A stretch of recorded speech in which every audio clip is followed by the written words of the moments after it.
Hi, I'm William Wu, and for my ED 110 final, I'm going to be playing a self-composed piece in three movements and explaining each movement in context of a reading from the course. So I will begin.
Okay, so this was the first movement, and this relates to the theme of oppression and power, which is the Sensei D'Angelo reading from our first class. And the connection here I wanted to portray was the sort of oppressive feeling you get when you get stratified into a group, or when you get separated based on identities you may hold, such as racialization, sex, gender, or any number of identities.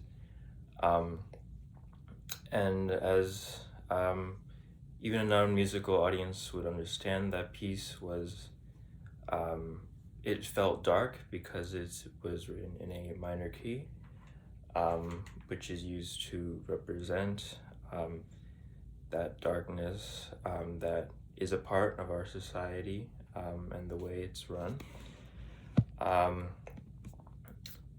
And noticeably, I went to the E string, which is the highest string of the violin, only once for one small passage. It was to represent sort of the beginnings of breaking free of these cycles of oppression, but ultimately returned to a darker and more grave tone. And I just wanted to convey that sense of very oppressive darkness.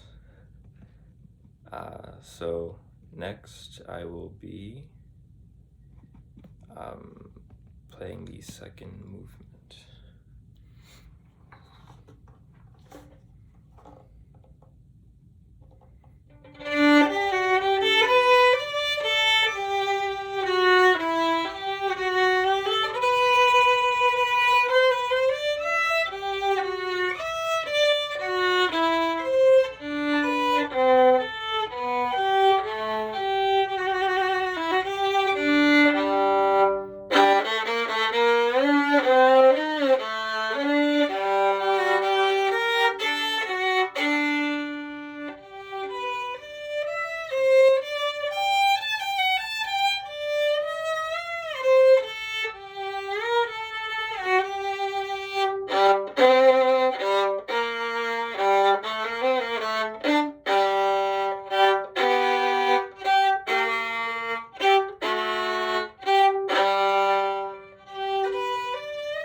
So this was in relation to the theme of progress and resistance, and as such, it was related to Class 7 and the Vrabel reading in specific.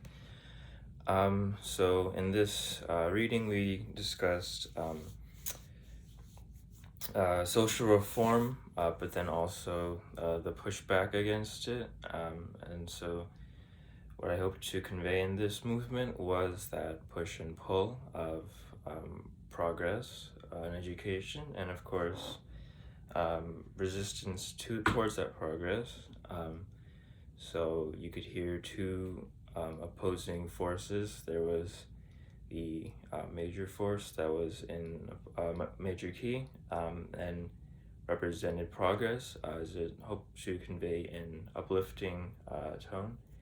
And that was juxtaposed then by the minor voice, which was played exclusively on the G string, which is the lowest string, to convey the grittiness, darkness, and I guess also same oppressive power as seen in the first movement. And so I hope the juxtaposition showed well how the fight between progress towards education, trying to integrate students, trying to desegregate, trying to push for equity for students, was met by the pushback from the dominant and oppressive groups who didn't want their power to be challenged. Yeah, so I will begin the third movement.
So that was the third movement.